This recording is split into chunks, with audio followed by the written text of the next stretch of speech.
दोस्तों, आप में से हर किसी ने कभी न कभी ये सवाल तो ज़रूर सोचा होगा कि आखिर जीवन की उत्पत्ति हुई कहाँ से है और आखिर हम आए कहाँ से हैं, ये ब्रह्मांड बना कैसे है। तो दोस्तों, इसी सवाल को खोजने के लिए और इसी सवाल का जवाब पाने के लिए आज मानव जाति बहुत पहले से ही प्रयत्न कर रही है। उसी प्रयत्न में एक कोशिश नासा ने भी की है जिसका नाम है ओसिरिस रेक्स। दरअसल ओसिरिस रेक्स एक ऐसा एस्ट्रॉयड है हमारे सोलर सिस्टम में जिसको माना जाता है कि वो तभी उत्पन्न हुआ था जब हमारी पृथ्वी या हमारा सोलर सिस्टम बना था।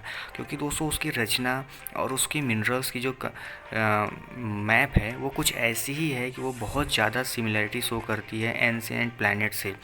इसी की खोज में नासा ने एक अपना स्पेसक्राफ्ट लॉन्च किया है जिसका नाम है ओसिरिस रेक्स। उसका काम दोस्तों बस इतना है कि वो उस एस्ट्रॉयड पे जाए और वहाँ से कुछ सैंपल लेके आए। और दोस्तों, अभी अभी नासा ने ये गुड न्यूज़ दिया है कि उनका ये स्पेसक्राफ्ट उस एस्ट्रॉयड बेनो पे पहुँच गया है और उसने सैंपल कलेक्ट कर लिए।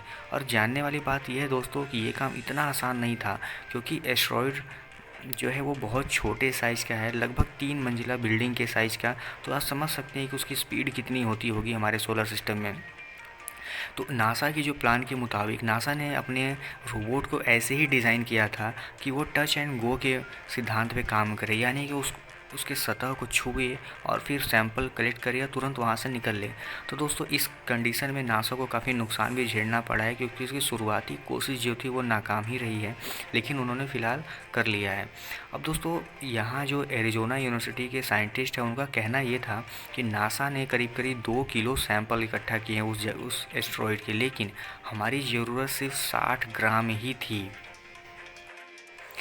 साइंटिस्ट के मुताबिक दोस्तों, ये जो रोबोट है या जो स्पेसक्राफ्ट है ये वो वापस भारत या पृथ्वी पे तभी आएगा जब 2023 आएगी। क्योंकि दोस्तों, ये प्रोजेक्ट 2016 में शुरू तो कर दिया गया था, लेकिन इसको करते करते और बनते बनते और वहाँ तक पहुँचने में करीब करीब 6 साल का समय लग गया है।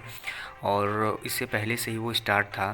तो समझ लीजिए कि दोस्तों, 2016 से ये प्रोग्राम बहुत ज़्यादा एक्टिव था, तब जाके 2020 में ये लॉन्च हो सका है।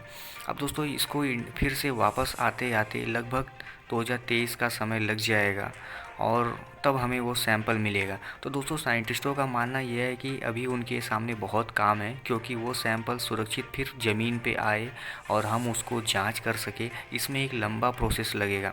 लेकिन यहाँ पे जानने वाली बात जो है वो ये है कि साइंटिस्ट इस चीज़ का दावा कर रहे हैं कि उस प्लानेट के या उस एस्ट्रॉयड के मिट्टी में कुछ ऐसी जानकारियाँ हमें मिल सकती हैं जिससे हमें ये तो बिल्कुल पता चल सकता है कि आखिर हमारा सोलर सिस्टम बना कैसे है। क्योंकि ये जो एस्ट्रॉयड है वो सूरज के ही चक्कर काटता है और बहुत करीब से काटता है। तो इस वजह से उसकी जो रचना है वो ऐसी है जो पुराने प्लानेट हैं उनकी तरह। तो इससे जीवन की उत्पत्ति कैसे हुई और हमारे सोलर सिस्टम का जो फॉर्मेशन वो कैसे हुआ वो हमें पता चल सकेगा। तो दोस्तों, अभी तक तो थी ये अभी तक की न्यूज़। इसके बारे में जैसे भी अपडेट आएगा हम आपको बताते रहेंगे। इसलिए आप हमारे चैनल पर नए हैं तो इस चैनल को सब्सक्राइब कर लीजिए। धन्यवाद।